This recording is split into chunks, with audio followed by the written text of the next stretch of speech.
Welcome back to the Boys in the Booth podcast, episode 220.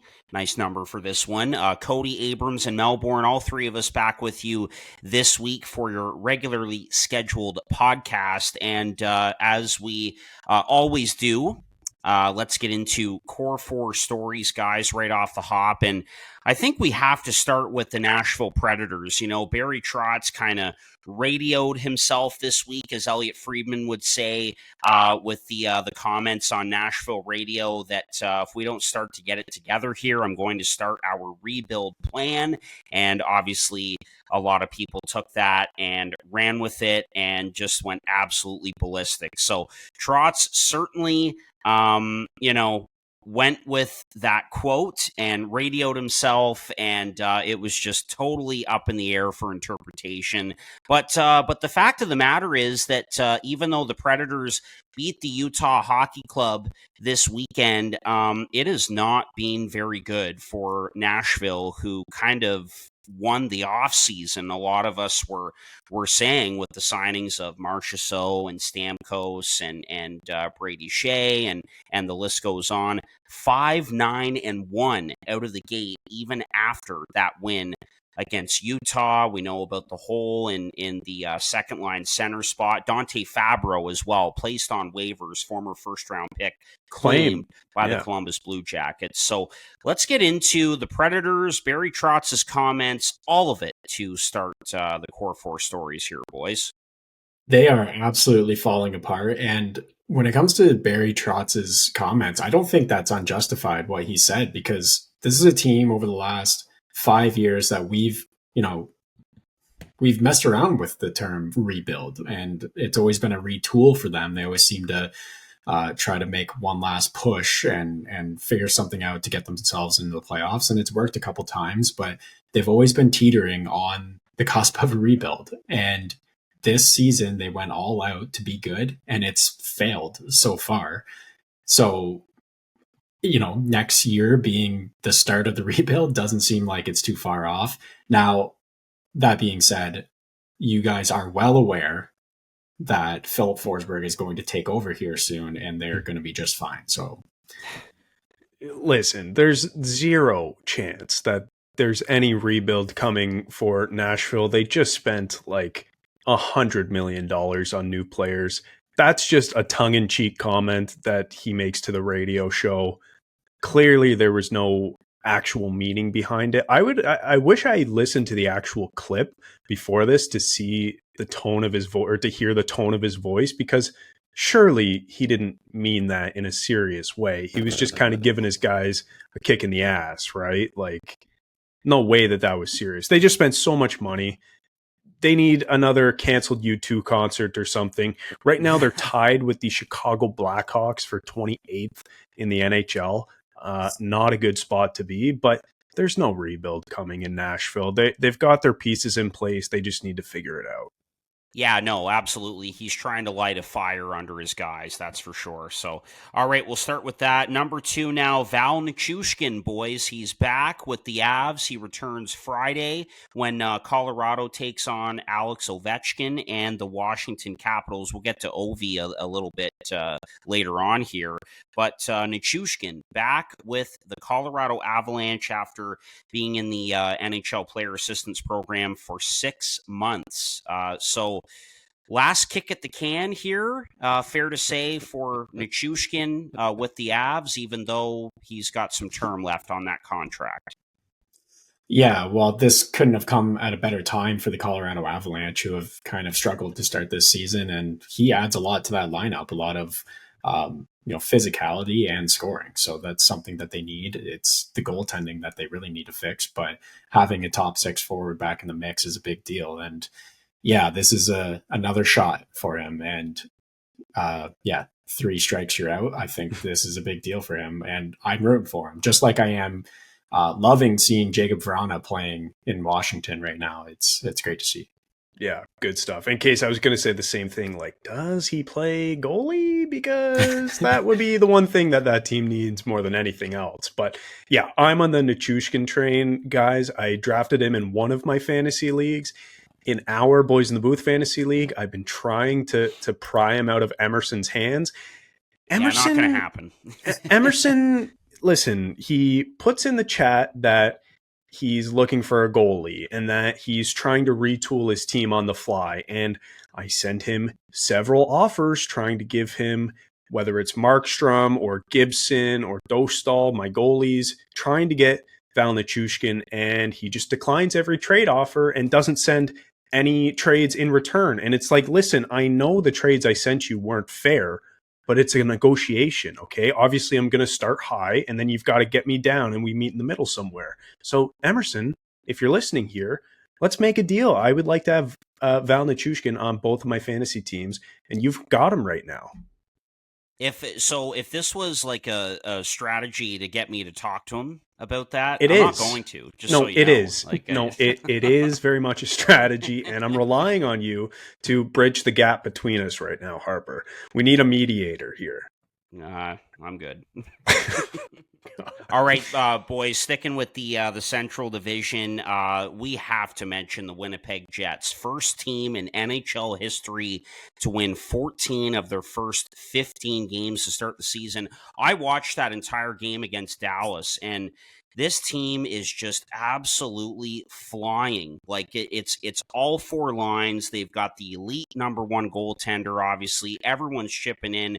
By the way, like you can tell even on TV the atmosphere at the rink in Winnipeg when the Jets are on home ice is just absolutely incredible. So they just continue to keep going here. 14-1. We got to talk about the Jets. It's not even full-blown winter yet. Like, just wait for everyone to have nothing to do in Winnipeg and be just Jets crazy.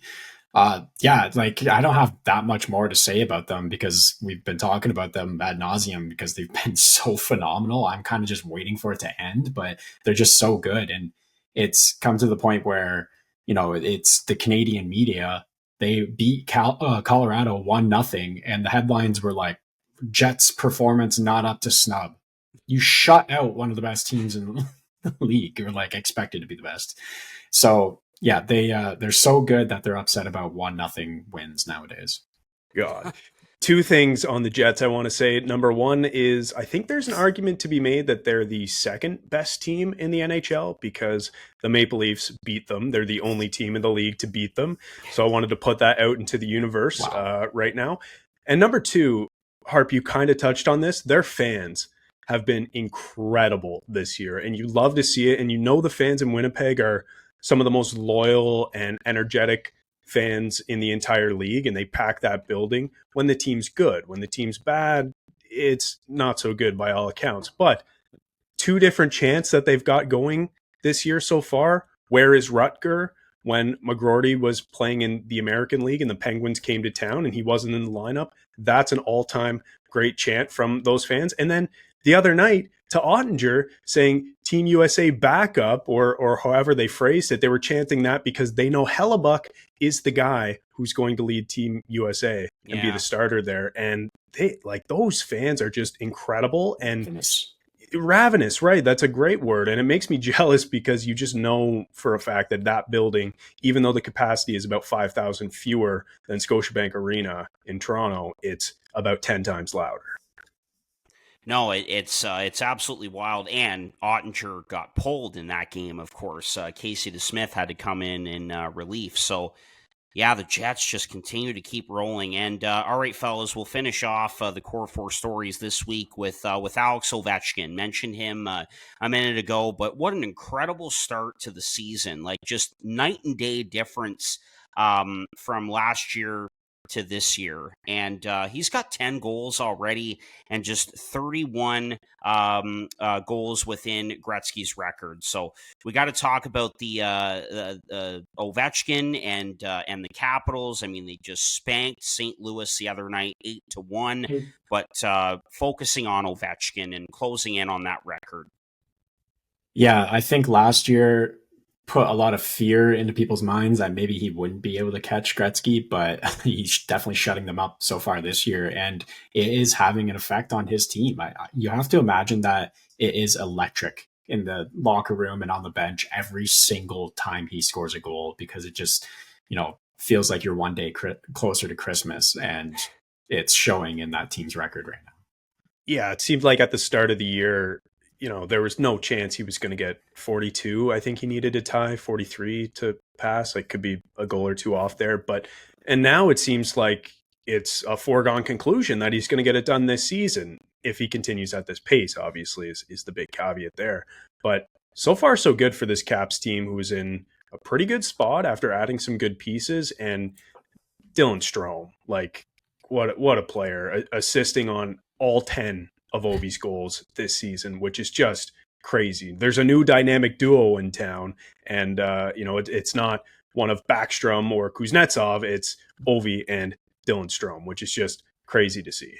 Yeah, and a quick point on Strome, I think like it took him a while, but we're seeing now why he was such a high pick, right? It just took him a little bit longer. It happens with some guys, but he's a number one center. There's no question about it. And yeah, that line of Strome, Ovi, and Alexi Protas has been fantastic. So there we go. All right, there's Core 4 Stories for this week, episode 220. And let's move on to our main topic for this episode, which is storylines, big storylines to continue to follow throughout this 24-25 NHL season. So we're going to go with one each here. In Case, why don't you start us off? All right. This is going to be a little bit long-winded, but I want to talk about a word that I don't like to throw around lightly, like Harp does with franchise player.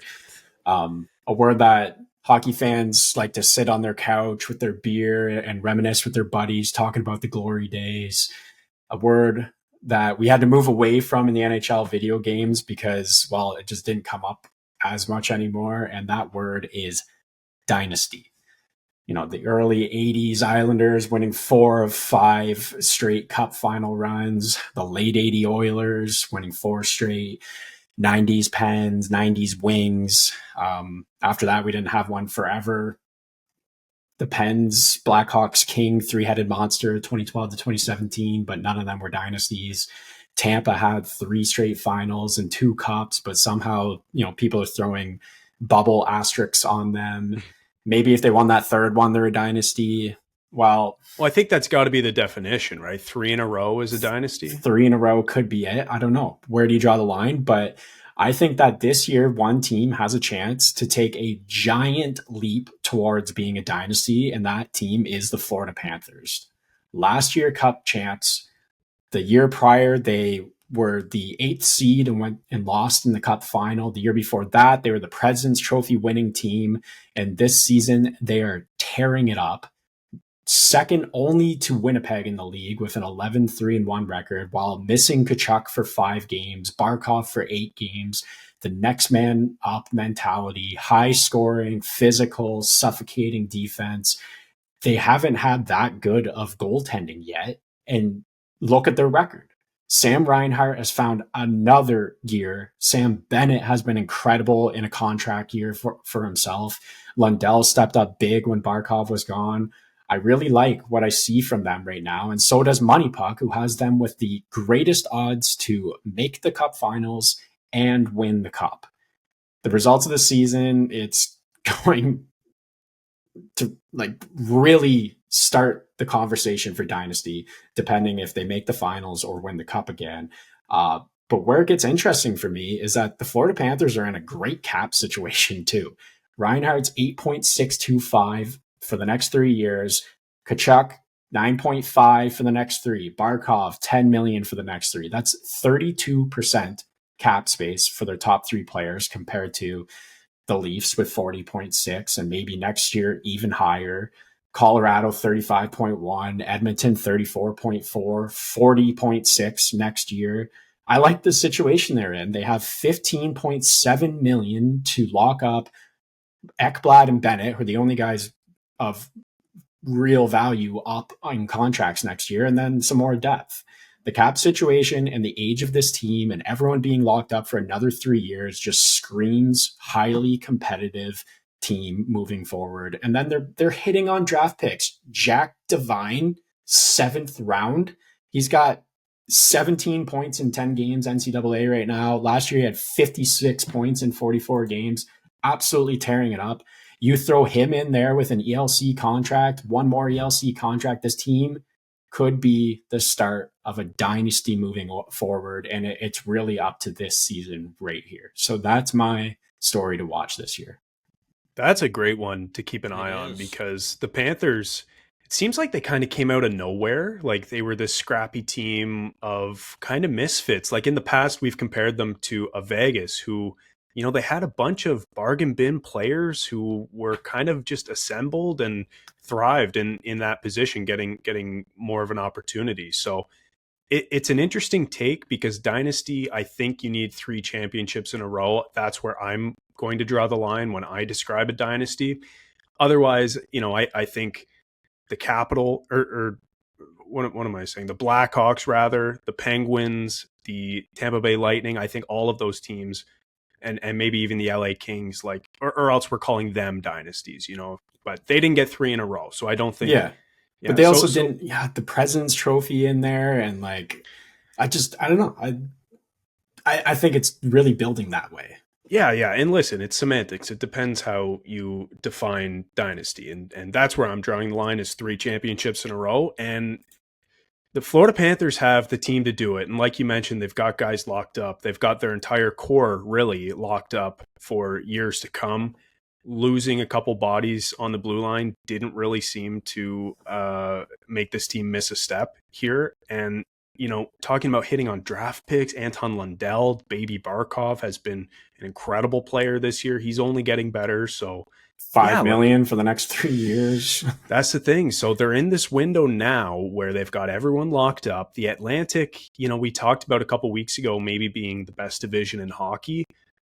Maybe we walk that back a little bit, because it might be one of the closest divisions in hockey in terms of the top 4 teams, and maybe 1 or 2 others, but it's still, pretty lackluster at the bottom. So they've got a good opportunity again to steal a lot of divisional points and win the division. So yeah, they're in a good spot right now. And, you look back even a few years, you look at the Bobrovsky deal and you think, okay, like, why are they spending their money this way? And maybe you think that some of the players on this team could have gotten less or taken less, and they're not going to continue their production. Like Reinhart, for example, we thought would kind of tail off this season. Well, he's been incredible. So you just never know. And so a few years ago, you think to yourself, okay, maybe they're not spending their money as wisely. But now you look at the cap situation, they've got everyone locked up and they're ready to go for the next, 3 to 5 years. So in a good spot. I would push back on the dynasty claim, but we'll see what happens going forward. That's a great one. And Chad, I think I'm in agreement with you that it would need to be, 3 championships in a row. But there is an argument to be made that, even the Tampa Bay Lightning are kind of dynasty light, I guess you could say, for reaching the Stanley Cup Finals 3 years in a row. Florida has not skipped a beat, no cup hangover. Another young player that sticks out to me who's coming along nicely is Mackie Samoskevich as well for Florida. He looks like a player for them and will be for some time. But you can't ever count this team out, and they have just. It seems like they've just been able to make one good decision after another, and they've all been trades. Like, it's not like they drafted this entire team. Like, Bill Zito has been just aggressive, and he's made the right moves, and some moves that some of us looked at like, but it's worked out, and here they are again, right at the top of the league, just about. And it would not surprise me if they went back again and possibly won for the second year in a row. So that's a great one. I certainly see an argument for it. I just, at this moment, I don't see a team in the East beating them in the playoffs. They're just so big and talented. Like, they kind of have everything, and they're well coached too, which is something that I don't even know if we've really mentioned, but that's another thing. Like, when it comes to a dynasty, it doesn't necessarily have to be with the same coach, but I think for most dynasties it is, and you try to keep together as much as the band as you can. And Paul Maurice, before this, he was looked at as a pretty good coach, but until he won with Florida, he hadn't won anything throughout his career, and he had coached for quite a long time. So getting that cup under his belt and just him being able to see that, his efforts can pay off at the highest level is kind of a scary thing too. And now the players who are there, who were on the team last year, are probably even more bought into his system. So yeah, it's scary. And last thing on the Panthers, Harp, you mentioned that, a lot of the players were acquired through trade and not necessarily drafted by the team and developed by the team. It's kind of crazy. Like, look at their forward lineup. Like, I'm just looking at their top six right now. Rodriguez, not drafted. Barkov was the only player in their top six who was drafted by them.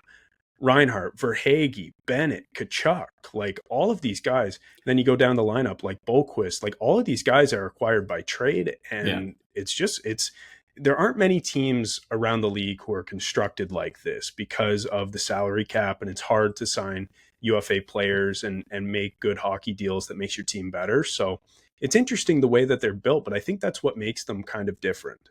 The one player I got to say there, Verhaeghe, he may as well have been drafted by Florida because he was just absolutely nobody until they grew him into this clutch beast. Yeah. Well, and what did he sign for? Do you guys remember 7 what the number is? Yeah. He turns into 7 next year. Yeah. For 3 years. Oh, really? It's only 3. Damn. Everyone, their longest contract is 3 years, and it's like all of the core is 3 years. And that's what I'm saying. This next 3 years is just going to be a window for them. I like that bet, honestly. Keep the core together, keep the band together, and see what you can do. Yeah. Certainly. All right, Chad. We interrupt this podcast to tell you about one of our favorite partners, Sign Up Expert. If you're a sports bettor, whether brand new, casual, or hardcore, listen very carefully because this ad is for you. Guys, line shopping for the best odds matters, and that's why any profitable sports bettor needs to be using multiple sports books to maximize their profits. Thankfully, there has never been a better time to get signed up, and we are here to connect you with the best promotions industry-wide. When you use our link at signupexpert.com/boysinthebooth, you can get access to all of the top sportsbooks in your region, along with a review of each platform and its unique benefits. Most importantly, all of these sportsbooks have valuable sign-up offers for new users. And when you register through our link, you will automatically receive the top offer at each one, allowing you to start line shopping with an enhanced bankroll. Guys, it's simple. When you use multiple sportsbooks, you ensure that you can always access the best available odds, which is key to successful and profitable sports betting. So, if you want to take advantage of these incredible benefits and support our brand at the same time, please consider signing up for your next sportsbook through our link in the description below, signupexpert.com/boysinthebooth. If you're planning on signing up for a new sportsbook anyways, you might as well use our link and support the boys. So, one more time, that's signupexpert.com/boysinthebooth. This podcast is sponsored by SeatGeek, the absolute best ticket app out there. SeatGeek takes the confusion out of buying tickets, making it quick and easy to get the best deals to tickets at your favorite sporting event. SeatGeek does this awesome thing where they score each ticket out of 10 based on its value, so you know whether you're getting a good or a bad deal. Last time I got tickets to see the Devils play, I first saw red tickets. I waited it out, monitored the price in-app, and once I saw green, I pulled the trigger. SeatGeek makes it that easy. And here's the best part. SeatGeek has completely hooked us up. Boys in the Booth listeners get $20 off their first purchase on SeatGeek with the promo code BOYSINTHEBOOth in all caps. Click the link in our description to download the app, and remember to get your discounted tickets using the code BOYSINTHEBOOth in all caps. Get great seats for a fraction of the cost with SeatGeek. Yeah, so a storyline that I'm going to be keeping my eye on this season is something that won't necessarily develop throughout the season, but it will certainly be talked about, and that's Kirill Kaprizov and his contract. On July 1st, he will be eligible to sign a brand new contract in Minnesota, and we know that there is a bit of an interesting situation in Minnesota, so I just wanted to bring this up as a story to watch throughout the year. It's already been talked about quite a bit. I think specifically because Kaprizov is in second in the league in points right now. He's off to an incredible start, as is his team in general. But right now, Kaprizov has 9 goals, 18 assists for 27 points in just 14 games. Okay, he currently makes $9 million for this season and next, and that's on that same 5-year deal that he signed back in 2021. But like I said, on July 1st, he's eligible to sign. By all accounts, it sounds like he's going to sign as soon as he can. Minnesota wants to keep him. You know, they put out that statement a while ago saying that no one will pay Kirill more money than us. So they clearly intend to keep him. And they know a thing about paying a lot of money. They certainly do. And we're going to get to that. He'll be 29 years old when his contract expires. Since signing in 2021, I looked into some numbers. He's 7th in the NHL in points per game. He's 5th in goals, behind only the usual suspects, Matthews, Draisaitl, Pastrnak, and McDavid. Minnesota, we know next season, is getting $13.1 million off of the cap from those Parise and Suter lazy buyouts. And then the following year, they're off scot-free. They have no money against the cap in dead cap space. And funny enough, that's the year that Kaprizov's new contract will kick in. And that is not a mistake. That is not a coincidence at all. That's, you know, they obviously knew when signing Kaprizov that they would have money to play with for his next deal when it expired. So that's what's going on with their cap situation right now. In terms of comparables, okay, guys who have had similar production to Kaprizov, you know, I mentioned that he's 7th in the NHL in points per game since signing his deal. I looked at some comparables, okay? So he's right in and around Matthews, Draisaitl, Pastrnak, and Nathan MacKinnon. Like, this is great company to be in, and I feel like, for the most part, people look at Kaprizov not as a comparable to those guys, but as of the last maybe year and a half, especially after this incredible start to the season, his name is being put into those conversations. I think he will probably be the highest paid player in the NHL when his contract's done. Okay, well, listen to some comparables here because I came up with a number and I wanted to ask you guys what you think about this number. So Matthew signed for 13.25 times 4 years, which was 15.06% of the cap when he signed. Draisaitl signed for $14 million, highest paid player in the league, times 8 years, which is 15.91% of the cap when he signed. Pastrnak, 11.25 times 8. That was about 14% of the cap. And MacKinnon, 12.6 times 8 at the time that made him the highest paid player in the league. And it was just over 15% of the cap when he signed. So the cap in 2026, the year that his deal will be off the books and he'll need a new one, it's projected to be right now around $96.5 million. I mentioned those comparables. They all got between about 14 and 16% of the cap. Say he goes right bang on in the middle, gets 15% of the cap for Minnesota, who again said that they would pay more than anyone else on the open market, so it might even be higher. His new deal would be worth about $14.5 million. Do you think Kaprizov is in and around that range when he signs? Because I think this is a huge story. I think he's good enough. I think Minnesota will do everything, move heaven and earth to keep him. And I think that's what he's going to get, $14 to $15 million, which is just crazy to say. They've got everyone else locked up for, 2 more years past when his new deal would start. And they're all reasonable contracts. Money coming off the books here. I have no doubt that his camp is going to be saying, I want Draisaitl money. And in fact, I am the guy in Minnesota. Draisaitl's the second best player on his team, and he's making $14 million in cap. I no doubt think that Kaprizov will be asking for $14.1 million to be the highest paid player in the league.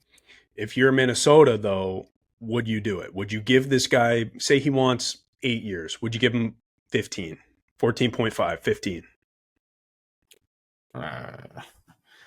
I don't know. I think it depends on how the cap goes up, but I definitely think that I would consider paying him $14.1 million. It's going to be 2 years from now. The cap will, marginally go up, hopefully more than marginally go up over the next 2 years. Yeah, so projected at 96.5. Yeah, exactly. They have they have lots of cap available in the next few years. So I think they would do it. Yes. Although, I think so.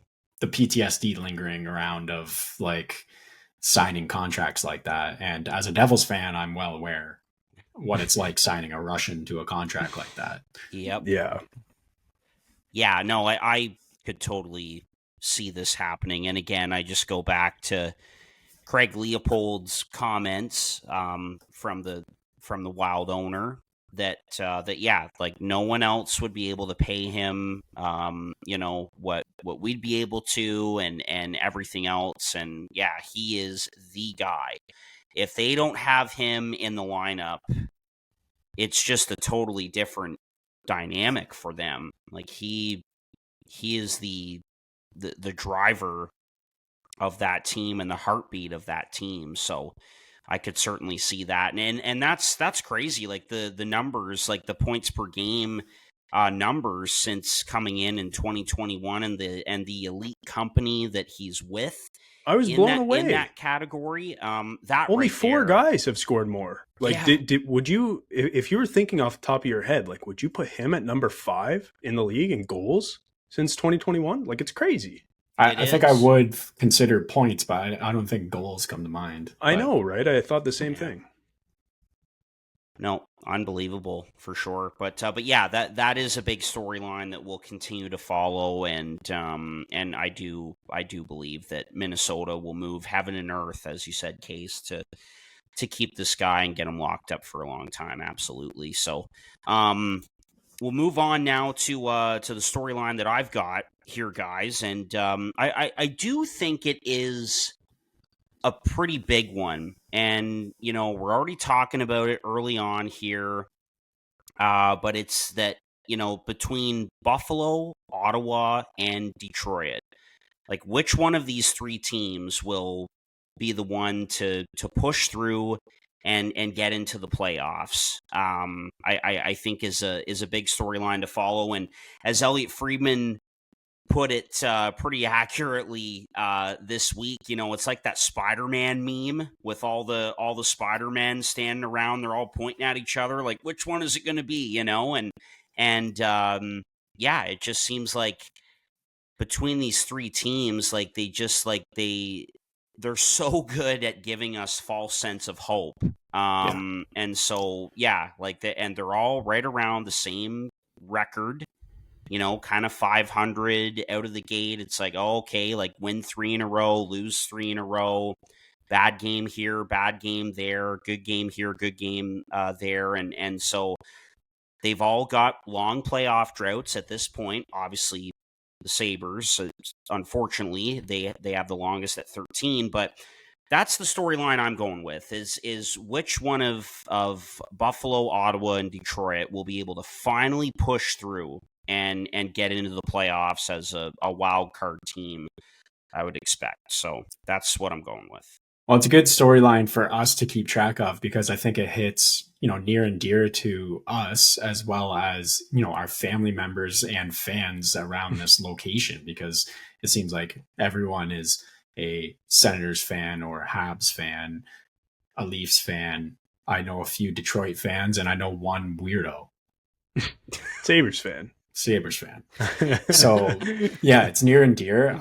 It's one that I'm always tracking because I, have ties to the Senators and like to keep an eye on them. Watched the game last night, gutsy win in overtime over Boston. And I think they have it in them, and things just never seem to all click at once if everything's clicking at the same time for really any of these teams. But in particular, Ottawa, in my eyes, it's like, they can do it. The pieces are there. Allmark looked really good last night. So if he could be that guy for the rest of the season, I like what I'm seeing there. And, Buffalo's got that high threat level of scoring that could be around. It's just, we're waiting for it to kick off. And once it does, they're scary. So yeah, it's going to be interesting because something's got to change from the status quo in the Atlantic Division. And we need a little bit of variety in there.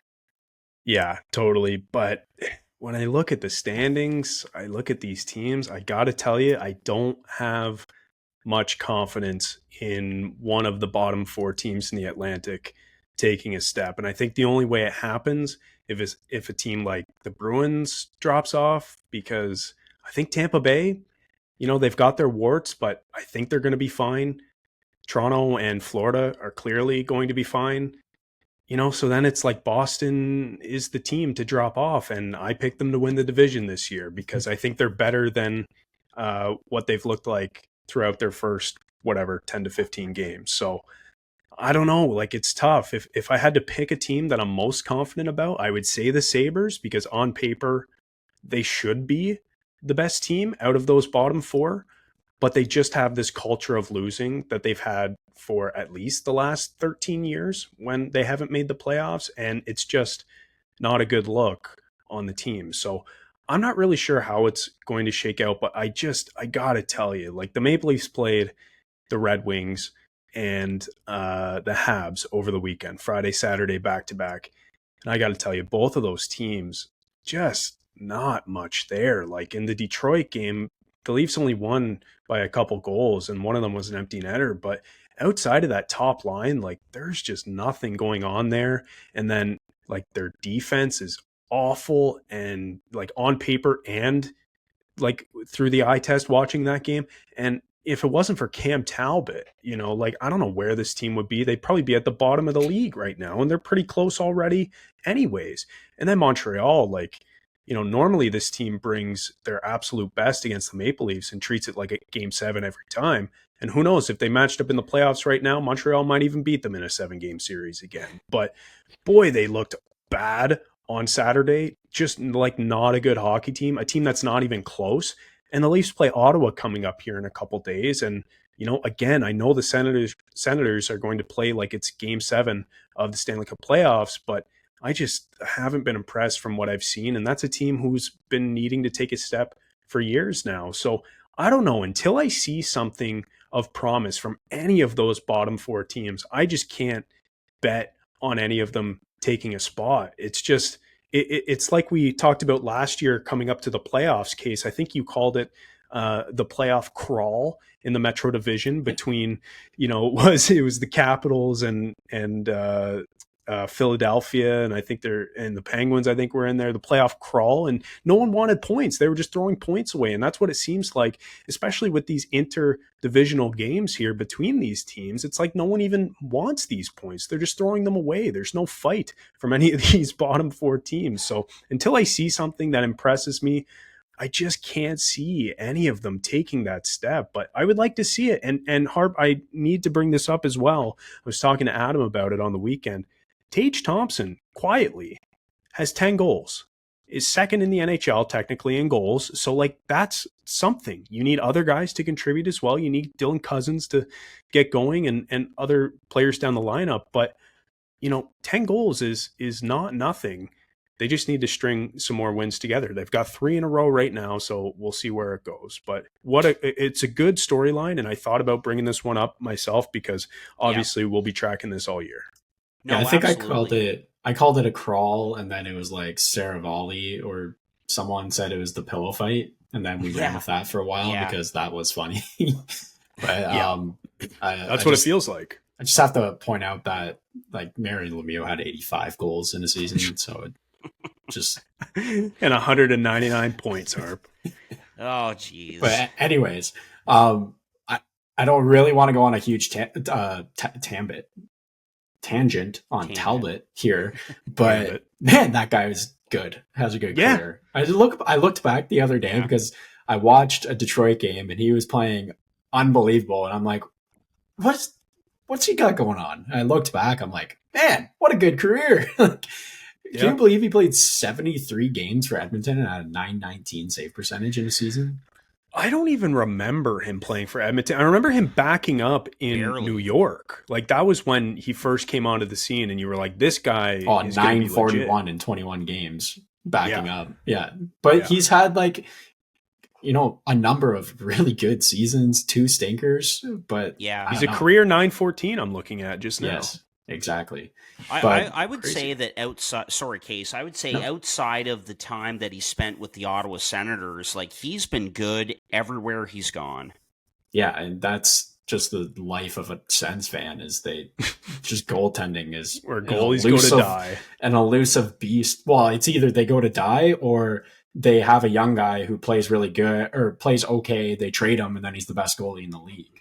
Yeah, So it's like the opposite of Carolina, where goalies go and rejuvenate their careers. Yeah. Like, seems like every goalie who's gone through Carolina is just a stud. yeah, But yeah, everyone in Ottawa just forgets how to play hockey. And like, listen, Cam Talbot could be the starter for Team Canada, could he not? yeah, Like at the Four Nations face-off, he's sure good. the goalie having the best year of Canadian goalies so far this season. I would say Binnington maybe is up there, but it's crazy. Well, Bennington certainly didn't look very good the other night, made that one incredible stick save, but the rest of it wasn't very good. But anyway, the last thing I'll say just about this storyline, watching Buffalo, Ottawa, and Detroit, which one is going to push through, I would say, we're not throwing Montreal into this because they're not ready. They're clearly not ready. They wanted to compete this year. They wanted to be better this year. Some unfortunate circumstances for them, like Patrick Laine getting hurt and other things, but they're just not ready. I mean, there's no question about it. And then Detroit, I think, is they just don't have as much talent, in my opinion, as Buffalo and Ottawa. And so I really think that it's down to the Sabres and the Senators between them and which one can push through. And yes, right now, early returns would suggest that Boston would be the first team to fall out. I certainly agree with that. But no, this will be a big storyline to follow all year long in the games between these two teams. And yeah, you're right. Points that are there for the taking. Like, Ottawa got absolutely spanked by Buffalo this week. And that was a really good opportunity for the Senators to make a statement, and Buffalo had that against Detroit too. They lost and in their second game against them. So it'll be interesting to see, because one of these three teams has got to pull through at some point, and the pressure is certainly on for this season to be that time.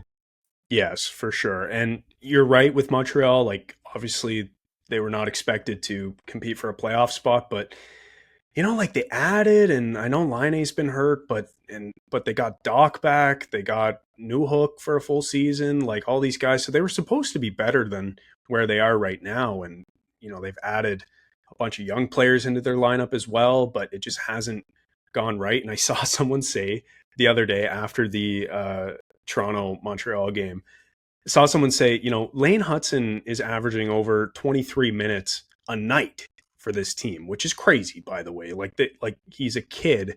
He's playing so much. He's a -8 on the season, but offensively, he looks pretty good. But one of the reasons he's playing so much is because I watched him in that game chase around the puck in his own zone for 2 minutes straight, like multiple times. So I heard someone say that, and I was like, yeah, that makes so much sense. Like, he's like, this team is getting killed, and the poor kid is just stuck out there on the ice, and they just don't have enough, like top to bottom. It's just not enough. It's always the most insulting thing to me when they throw up at the top of the screen, like shift length, when they're stuck in their own zone and it's like a minute 37 and they're just like dog tired. Yeah, just scrambling.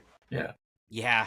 Speaking of long shift lengths, Buffalo played Calgary on the weekend and won a shootout. And Kevin Ball had like a 3:47 shift because they were just stuck in their own end from the Sabres. So yeah, but anyway, this is a big storyline to follow as we go on here. And again, with Buffalo, it's the consistency, and for all these teams, year after year for Ottawa, the month of November has been an absolute disaster. And until that win against Boston, it was certainly looking that way. 1-5 on the road, I believe, was their record. So yeah, anyway, we'll continue to keep an eye on this and see which of these three is going to push through finally. Yep, for sure. All right, boys. Well, that does it for episode 220. Great to have the three of us back and get back to our regularly scheduled podcast. Excuse me. So we'll chat again next week for episode 221. Happy Remembrance Day, of course. So we should mention that as well. Just thank you to everyone who has served for this country and continues to serve for this country. So happy Remembrance Day to everyone out there. Thanks for listening, and we'll talk again next week.